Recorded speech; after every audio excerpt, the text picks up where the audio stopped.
चलो अब हम एम्फोटेरिक ऑक्साइड के बारे में बात करते हैं। सबसे पहले हम मेटल ऑक्साइड के नेचर के बारे में बात करते हैं। जो मेटल ले लेते हैं हम, कोई भी सोडियम या पोटाशियम, जब इनको किसमें डालते हैं, क्या डालते हैं, ऑक्सीजन की प्रेजेंस में इनको बर्न करते हैं तो क्या बनाते हैं, मेटल का ऑक्साइड। क्या बनाएंगे, मेटल का ऑक्साइड। और आपने बात भी की होगी मैग्नीशियम की। मैग्नीशियम को जब हम बर्न करते हैं in the presence of oxygen तो वो व्हाइट फ्लेम के साथ जलती है और क्या प्रोड्यूस करती है, मैग्नीशियम का ऑक्साइड। इस मेटल ऑक्साइड जब हम वाटर में डालते हैं, किसमें डालते हैं, वाटर। जब इसको हम वाटर में डालते हैं तो ये क्या बनाते हैं, मेटल का हाइड्रोक्साइड। और इसी हाइड्रोक्साइड की वजह से इनका नेचर क्या होता है, बेसिक। क्या नेचर का होता है, बेसिक। तो जो मेटल के ऑक्साइड किस नेचर के होते हैं, इसका मतलब मेटल का ऑक्साइड किस नेचर के होते हैं, बेसिक के बारे में। लेकिन चैप्टर मेटल और नॉन मेटल में क्या बताया गया है, कुछ ऐसे मेटल के ऑक्साइड होते हैं जो basic as well as acidic behave करते हैं, जैसे कि एल्यूमिनियम का ऑक्साइड। एल्यूमिनियम को जब ऑक्सीजन प्रेजेंस जलाया तो क्या बनता है भाई, एल्यूमिनियम ऑक्साइड बनेगा, ठीक है ना। ये मेटल का ऐसा ऑक्साइड है, एल्यूमिनियम ऑक्साइड, जिंक ऑक्साइड, ऐसे ऑक्साइड होते हैं मेटल के जो acid as well as base की तरह है बिहेव करते हैं, इसलिए हम इनको क्या बोलते हैं, एम्फोटेरिक ऑक्साइड। क्या बोलते हैं, एम्फोटेरिक ऑक्साइड, ठीक है ना। ये एम्फोटेरिक मिक्सचर के होते हैं, जैसे कि Al2O3 ये एसिड के साथ रिएक्शन करेगा, एसिड ले लिया मैंने HCl। जैसे कि Al2O3 ये बेस के साथ रिएक्शन करता है, बेस का नाम ले लिया NaOH। अगर ये एसिड है तो यहाँ किसी तरह बिहेव करना चाहिए, इसको बेस की तरह। अगर यहाँ पर ये बेस है तो ये यहाँ किसी तरह बिहेव करेगा acid.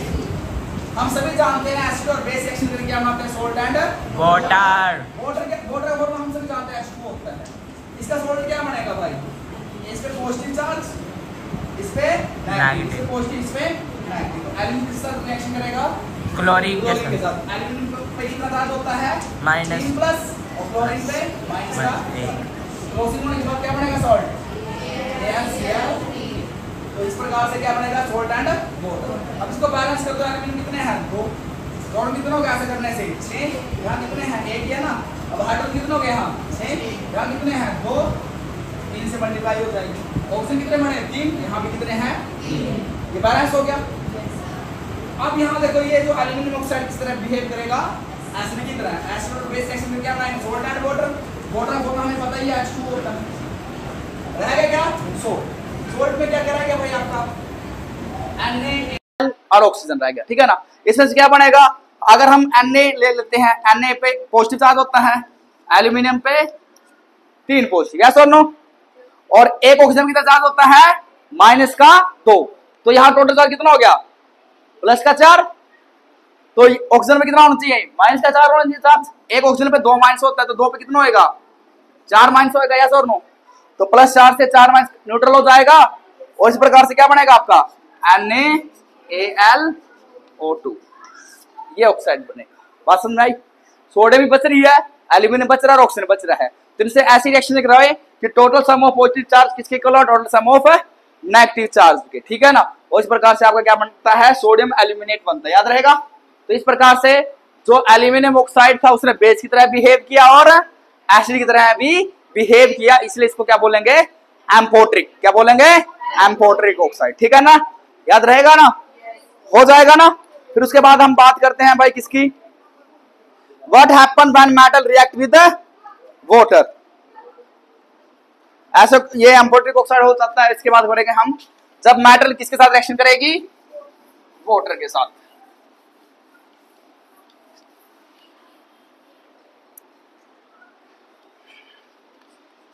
Metal react with water. इससे पहले हमें क्या पता होना चाहिए, रिएक्टिविटी सीरीज का। किसका, रिएक्टिविटी सीरीज।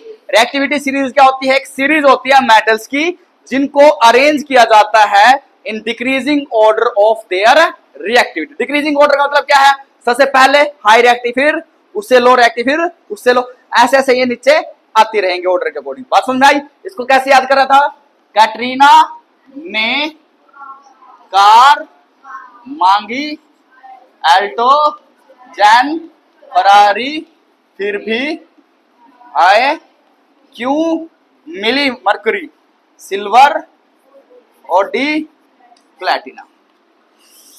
सबसे हाई रिएक्टिव क्या होगी? पोटाशियम। सबसे लो रिएक्टिव क्या होगी? प्लैटिनम। किसी के साथ रिएक्शन नहीं करेगी, इसलिए व्हाइट गोल्ड के नाम से जान जाता है, आपको पता है इसका। यस और नो? यस और नो? अब इन्हीं के अनुसार देखेंगे कि मेटल रिएक्शन करती है वाटर के साथ तो क्या बनेगा। सबसे पहले उन्होंने एनसीईआरटी में क्या लिखा गया है कि जब भी कोई भी मेटल को आप वाटर में डालते हो, किसमें डालते हो? M stand for metal. जब भी किसी मेटल को आप वाटर में डालते हो तो सबसे पहले क्या बनाएगी? मेटल का ऑक्साइड। क्या बनाएगा? मेटल का ऑक्साइड बनाएगी। और कौन सी गैस प्रोड्यूस करेगी? हाइड्रोजन। सभी मेटल के ऑक्साइड वाटर में डिसॉल्व नहीं होते, यस और नो? फर्दर डिसॉल्व नहीं होंगे। तो जो मेटल के ऑक्साइड ये आगे वाटर में डिसॉल्व हो जाएंगे तो क्या बनाएंगे? मेटल का हाइड्रोक्साइड बनाएंगे। और कौन सी गैस प्रोड्यूस होगी? हाइड्रोजन गैस प्रोड्यूस होगी। और थर्ड लाइन में आपने क्या बोला है? थर्ड लाइन में आपने बोला है कि all metals do not react with water. सभी मेटल्स रिएक्ट नहीं करती किसके साथ है? वाटर के साथ। बात समझ में आई? बात समझ में आई? तो सबसे पहले हम बात करते हैं पोटाशियम और सोडियम की। जब भी आप पोटाशियम और सोडियम मेटल को किसमें डालते हो? वाटर में डालते हो, तो इनके जो ऑक्साइड होते हैं वाटर में डिसॉल्व होते हैं। इनके ऑक्साइड वाटर में डिसॉल्व होते हैं, इसलिए अपने हाइड्रोक्साइड बनाएंगे। कौन सी गैस प्रोड्यूस करेंगे? हाइड्रोजन। अपने हाइड्रोक्साइड बनाएंगे, कौन सी गैस प्रोड्यूस करेंगे? ये रिएक्शन इतनी वायलेंटली होती है, इतनी एक्सोथर्मिक होती है। कैसे होती है बेटा? एक्सोथर्मिक। मतलब इसमें प्रोडक्ट के साथ क्या रिलीज होएगी? इस प्रोडक्ट के साथ क्या रिलीज होएगी? हीट। ये हीट हाइड्रोजन गैस में आग लगा देती है। बात समझ में आई? मतलब हाइड्रोजन गैस कैच कर लेती है फायर को, जो कि ये हीट प्रोड्यूस हुई है इसकी वजह से। इसीलिए इन चीजों से बचाने के लिए हम सोडियम पोटेशियम मेटल किसमें डालते हैं? Kerosene oil. याद रहेगा? उसके बाद कौन सी मेटल आती है आपकी? कैल्शियम। याद रखिएगा, ये कौन से वाटर के साथ रिएक्शन करेगा? कोल्ड वाटर के साथ। वाटर के साथ कोल्ड वाटर के साथ रिएक्शन करेंगी। उसके बाद हम बात करते हैं कैल्शियम को। जब हम वाटर में डालते हैं तो क्या बनेगा? ये कोल्ड वाटर के केस में ये बनाएगा कैल्शियम का हाइड्रोक्साइड। और कौन सी गैस प्रोड्यूस करेगा? इसमें जो हीट प्रोड्यूस होती है इतनी एनफ नहीं होती कि वो हाइड्रोजन गैस में आग लगा सके, लेकिन बल्कि हाइड्रोजन गैस के बल्ब सरफेस ऑफ मेटल के साथ चिपक कर तैरने लग जाते हैं, फ्लोट करते हैं at the surface of water. याद रहेगा? हाइड्रोजन गैस के जो क्या होते हैं? बबल बनते हैं, वो मेटल के सरफेस के साथ स्टिक हो जाते, चिपकने के बाद वो फ्लोटिंग स्टार्ट कर देते हैं। बात समझ में आई? उसके बाद हम बात करते हैं मैग्नीशियम। मैंने बोला था मैग्नीशियम का गैस में ओ माय गॉड के अकॉर्डिंग कि भाई ये चेंज होएगा। चेंज मतलब यहाँ कोल्ड वाटर के साथ रिएक्शन होगी तो किसके साथ रिएक्शन करेगा? हॉट वाटर के साथ। किसके साथ? हॉट वाटर के साथ रिएक्शन करेगा। और क्या बनाएगा? मैग्नीशियम का हाइड्रोक्साइड। और क्या प्रोड्यूस करेगा? Hydrogen gas. क्या प्रोड्यूस करेगा? Hydrogen gas. यहाँ पर भी जो हाइड्रोजन गैस के बल्ब होंगे मेटल के सरफेस के साथ स्टिक करके फ्लोटिंग करना स्टार्ट कर देंगे। उसके बाद जो मॉडरेट रिएक्टिव मेटल आती है एल्यूमिनियम, जिंक और आयरन। एल्यूमिनियम, जिंक और आयरन जब ये वाटर के साथ रिएक्शन करते हैं ना, तो ये सिर्फ क्या बना सकते हैं? ये मॉडरेट रिएक्टिव होते हैं, इसलिए ये पूरी तरह से वाटर के साथ रिएक्शन नहीं कर पाती। सिर्फ क्या बना लेते हैं? अपने ऑक्साइड। क्या बना लेते हैं? ऑक्साइड। ये कौन से, क्या ये हॉट वाटर के साथ या कोल्ड वाटर के साथ रिएक्शन करते हैं? ना तो ये हॉट वाटर के साथ रिएक्शन करते हैं और ना ही कोल्ड वाटर के साथ। तो फिर ये रिएक्शन किसके साथ करेंगे? स्टीम के साथ, भाप के साथ रिएक्शन करेंगे। और क्या बनाएंगे? अपने ऑक्साइड बनाते हैं। क्या बनाते हैं? अपने ऑक्साइड। और यहाँ कौन सी गैस निकलेगी? ये कहाँ बनाएगा? अपना ऑक्साइड। कौन सी गैस निकलेगी? ये क्या बनाएगा? अपना ऑक्साइड। और कौन सी गैस छोड़ देगा? हाइड्रोजन। इससे नीचे की जितनी भी मेटल्स है वो वाटर के साथ रिएक्शन नहीं करती। ये पहले हमने बोल दिया था, do not react with water. क्या आपको ये टॉपिक समझ में आया? बात समझ में आई ना? ठीक है। उसके बाद हम बात करते हैं भाई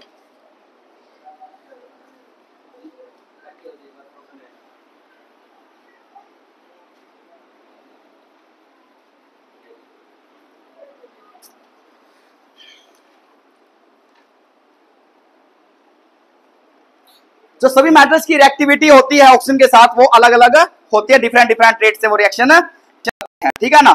जैसे कि पोटेशियम सोडियम की अगर मैं बात करता हूँ, आपने अभी बताया कि जो बहुत तेजी से रिएक्ट करती हैं कि ये अगर आप इनको ओपन प्लेस करते हो ना, ओपनली रखते हो, तो ये क्या पकड़ लेंगी? आग पकड़ लेंगे। ठीक है ना? इसलिए इनको एक्सीडेंटल फायर को रोकने के लिए हम किस में डालते हैं, इनको कैरोसिन ऑयल के अंदर डालते हैं, ठीक है ना। ऑर्डिनरी टेम्परेचर पर अगर मैं बात करता हूँ मैग्नीशियम की, एल्यूमिनियम की, जिंक की, लेड की, तो ये भी नॉर्मली ऑक्सीजन के साथ रिएक्शन कर लेते हैं और क्या बना लेते हैं, एक ऑक्साइड की लेयर। आपके एनसीईआरटी में पहले क्वेश्चन था ना, ये पहले चैप्टर का, why magnesium ribbon is cleaned before burning, क्योंकि मैग्नीशियम रिएक्टिव मेटल है, वातावरण में उपस्थित ऑक्सीजन के साथ रिएक्शन करके क्या बनाएगी, वो मैग्नीशियम का ऑक्साइड की एक लेयर बन जाएगी। ये लेयर प्रिवेंट करेगी मैग्नीशियम को जलने से, यस और नो, और इसीलिए हम पहले इसको सैंड पेपर या रेगमास से उसको साफ करते हैं और फिर वो जलना स्टार्ट कर देती है, ठीक है ना भाई साहब। अब आयरन को अगर आप जलाओ तो वो जलेगा नहीं, लेकिन आयरन को जो छोटे छोटे आप पाउडर बना लो, उसको डालो तो जलना स्टार्ट कर देगा सरफेस एरिया की वजह से, यस और नो, ठीक है ना। अब जैसे कि मैंने बोला कि ये जो मेटल के ऑक्साइड, ये इनका बेनिफिट है ना, ये अपने आप पर लेयर बना लेंगे तो ऑक्सीजन आगे अंदर जा नहीं पाएगी और इस प्रकार से क्या हो जाएगा, उस आयरन पार्टिकल्स को या आर्टिकल को क्या लगेगा, जंग नहीं लगेगा। जंग लगने से रोका जा सकता है ऐसे, है ना। जिंक की लेयर डिपॉजिट कर देते हैं हम आयरन के ऊपर, गैल्वेनाइजेशन, ठीक है ना। ये सभी प्रोसेस है इसके अंदर। आगे हमने क्या बात करेंगे हम, अब एनोडाइजिंग एक ऐसे प्रोसेस होता है जिसमें हम एल्यूमिनियम की ऑक्साइड की लेयर को क्या कर लिया जाता है, और ज्यादा थिक किया जाता है। एल्यूमिनियम को हम एनोड बना देते हैं और ऑक्सीजन को कैथोड बना के इलेक्ट्रिसिटी पास करते हैं, जिसकी वजह से एल्यूमिनियम ऑक्साइड की कोटिंग हो जाती है जो उसको कोरोजन से रोकती है, ठीक है ना, याद रहेगा ना, इसके बारे में हमने पढ़ चुके हैं भाई। आगे हम बात करेंगे what happen when metal react with acid, जब मेटल के साथ रिएक्शन करेगी एसिड के साथ। आप सही डाल, कोई भी मेटल ले लेते हैं हम,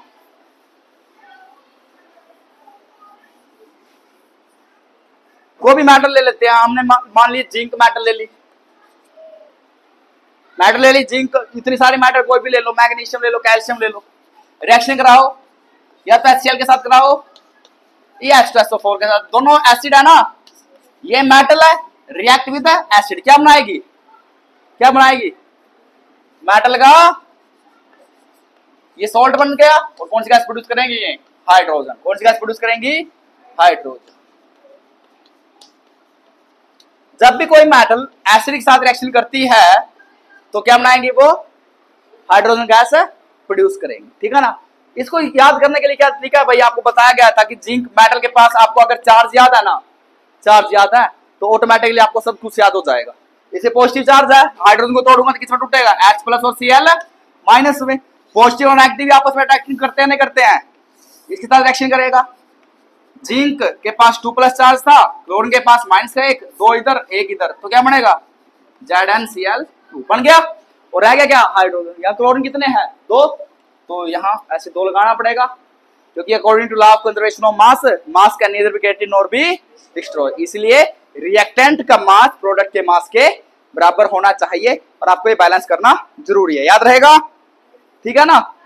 आगे हम बात करते हैं how do metal and non metal react, ठीक है ना।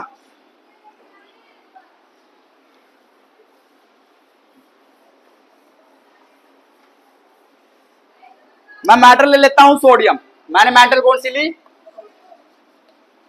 और नॉन मेटल। मेटल ले ली मैंने भाई सोडियम और नॉन मेटल ले लिया हमने क्लोरीन। मेटल कौन सी ले ली, सोडियम, नॉन मेटल कौन सी ले ली, क्लोरीन। हम जानते हैं सोडियम कितने नंबर पे आता है, इसका एटॉमिक नंबर 11, इसका एटॉमिक नंबर कितना होता है, 17। कितना होता है, जितना एटॉमिक नंबर होता है उतने प्रोटॉन होता है उसके अंदर, यस और नो। प्रोटॉन उसमें कितना हो गए, 11, इसके अंदर प्रोटॉन कितना हो गए, 17।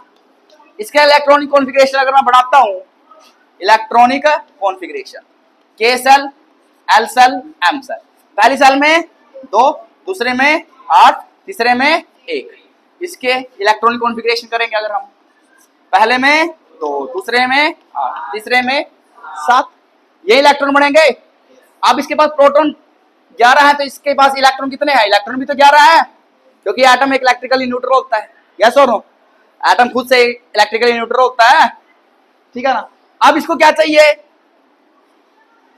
भाई, ये इसको अपना ऑक्टेट कंप्लीट करना है, ये किसी के साथ रिएक्शन नहीं करना चाहता, ठीक है ना।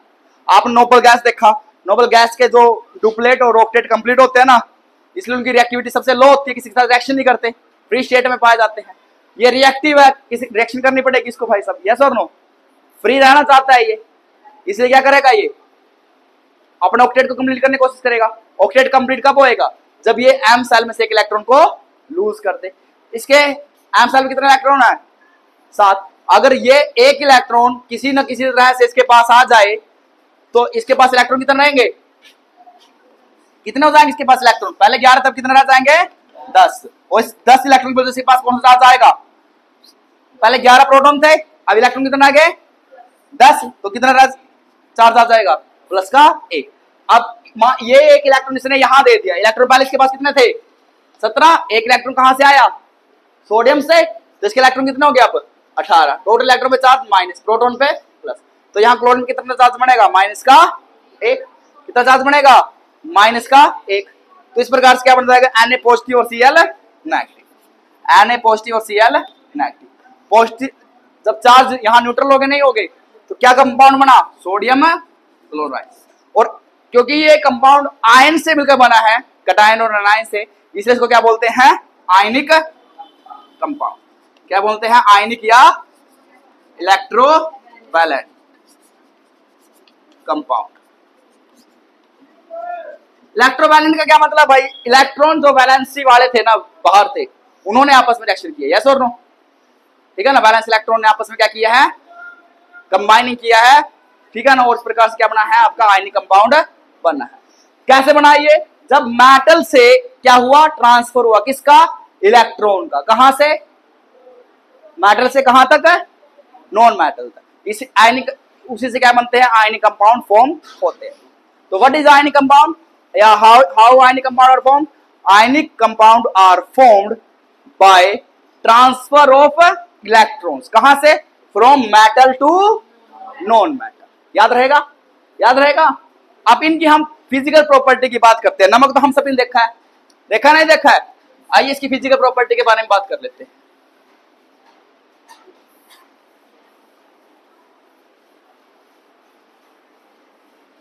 फिजिकल प्रॉपर्टी में 4 प्रॉपर्टी है इसकी।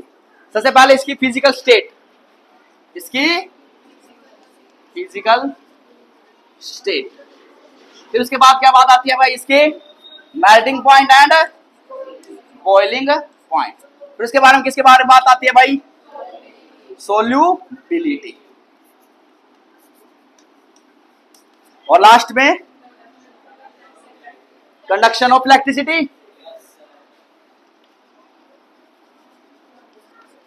Conduction of electricity.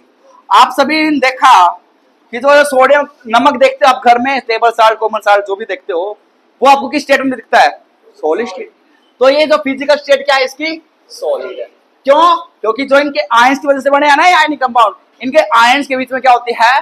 Strong force of attraction, strong electrostatic force of attraction. Due to strong electrostatic force of attraction, इसको बोलेंगे inter ionic strong force of attraction की वजह से इनकी फिजिकल स्टेट क्या होती है? सॉलिड होती है। मेल्टिंग एंड बॉइलिंग पॉइंट, क्योंकि देखो इनके बीच में strong force of inter ionic force of attraction है ना, ठीक है ना। इसको तोड़ने के लिए हाई अमाउंट में आपको एनर्जी जरूरत पड़ेगी, इसीलिए इनके melting point and boiling point भी क्या होते हैं? हाई, क्योंकि ओवरकम करने के लिए इनके बीच की इंटर आयनिक अट्रैक्शन को लार्ज अमाउंट में हीट की आवश्यकता पड़ती है। याद रहेगा? थर्ड चीज सोल्यूबिलिटी, नमक पानी में घुल जाता है, पोलर पोलर में डिसॉल्व होता है, तो it is soluble in,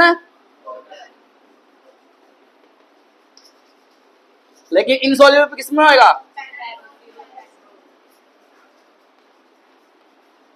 kerosene and petrol. अब बात आती है कंडक्शन ऑफ इलेक्ट्रिसिटी। सबसे पहले हमें यह जानना होगा कि इलेक्ट्रिसिटी कंडक्शन कैसे होती है। बेटा जब चार्ज फ्लो करते हैं ना, इलेक्ट्रिकल कोई भी सब्सटेंस इलेक्ट्रिक को कंडक्ट कब करेगा? जब उसमें क्या फ्लो होंगे? चार्जेस, ठीक है ना। फ्लो ऑफ चार्ज को हम क्या बोलते हैं? इलेक्ट्रिक करंट, ठीक है ना, ठीक है ना, ठीक है ना। तो देखो इसमें क्या लिखोगे आप भाई? Flow of the electric current will happen when charge flow in the solution. याद रहेगा ना? ठीक है ना। किसी भी सब्सटेंस से सॉल्यूशन में अगर चार्जेस फ्लो करते हैं तो वो रीजन होता है इलेक्ट्रिकल कंडक्शन का। अगर मैं इस आयनिक कंपाउंड किसमें डालता हूं, वाटर में डालता हूं, एक्वा सॉल्यूशन में। इन एक्वा सॉल्यूशन जब आप नमक को एक्वा सॉल्यूशन डालोगे तो charge are free to move, charges are free to move. कहां जाएंगे, to opposite electrode, opposite electrode की तरफ जाएंगे। कब जाएंगे, when electricity is passed through it, through the solution. याद रहेगा, एक्वा सॉल्यूशन में आयनिक कंपाउंड के अंदर क्या हो जाता है, चार्ज फ्री हो जाते हैं, चार्जेस फॉर्म हो जाते हैं। ये आयंस या चार्जेस क्या करेंगे, अपोजिट इलेक्ट्रोड की तरफ मूव करना स्टार्ट कर देंगे जब आप इसमें से इलेक्ट्रिसिटी को पास करोगे। और इस प्रकार से इन द एक्वस स्टेट में क्या करेंगे, ये एक्वस स्टेट में क्या करेंगे, इलेक्ट्रिसिटी को कंडक्ट करेंगे। बट इन सॉलिड स्टेट, जो आयनिक कंपाउंड अगर सॉलिड स्टेट में है तो ये इलेक्ट्रिसिटी कंडक्ट नहीं करेंगे। क्यों नहीं करेंगे, due to the rigid structure. Rigid structure की वजह से ions are not free to move. Ions यहां क्या नहीं होते हैं, फ्री नहीं होते। Ions are not free to move, इसीलिए ये सॉलिड स्टेट में इलेक्ट्रिसिटी कंडक्ट नहीं करेंगे। मोल्टन स्टेट की बात करें, अगर हम मोल्टन स्टेट में जो हीट होती है ना, हीट होती है वो ओवरकम कर लेती है इनके बीच की इंटरआयनिक फोर्स ऑफ अट्रैक्शन को, क्या कर लेती है, उसको ओवरकम कर लिया जाता है। ओवरकम मतलब उसको काबू पा लिया जाता है, उसको तोड़ दिया जाता है। अब इंटरआयनिक फोर्स ऑफ अट्रैक्शन टूट गई उनके बीच में, तो वापस आयंस फ्री हो गए, यस और नो। अब नाउ आयंस क्या हो जाते हैं, in this state ions are free to move, ठीक है ना। बिकॉज रीजन क्या है इसका, because interionic force of attraction is overcome। उसको कौन ओवरकम कर लिया जाता है, बाय हीट। और इस प्रकार से क्या हो जाते हैं, चार्जेस या आयंस फ्री हो जाते हैं और वो अपोजिट इलेक्ट्रोड की तरफ मूव करना स्टार्ट करेंगे जब इलेक्ट्रिसिटी पास करोगे, और हैंस कंडक्ट इलेक्ट्रिसिटी। सिर्फ सॉलिड स्टेट को छोड़कर एक्वस और मोल्टेन स्टेट में क्या करेंगे, ये इलेक्ट्रिसिटी को कंडक्ट करेंगे। क्या आपको बात समझ में आई, बात समझ में आई ना। Thank you very much. Polar polar में घुलता है, नॉन पोलर नॉन पोलर में घुलता है, ठीक है ना। पोलर मतलब जिन पर चार्ज होता है, वाटर वाटर के अंदर H positive OH minus charge हो गया ना, पेट्रोल में अंदर चार्जेस नहीं होते, इसीलिए, ठीक है ना। मैंने बोला लाइक डिसॉल्व लाइक, ठीक है ना। नमक के पास चार्ज होता है पॉजिटिव नेगेटिव, वाटर के पास भी है, तो वहां भूल जाएंगे। याद रहेगा ना, याद रहेगा ना, ठीक है। आगे हम बात करेंगे occurrence of metals, radio scale. ये तो कल वाला टॉपिक है,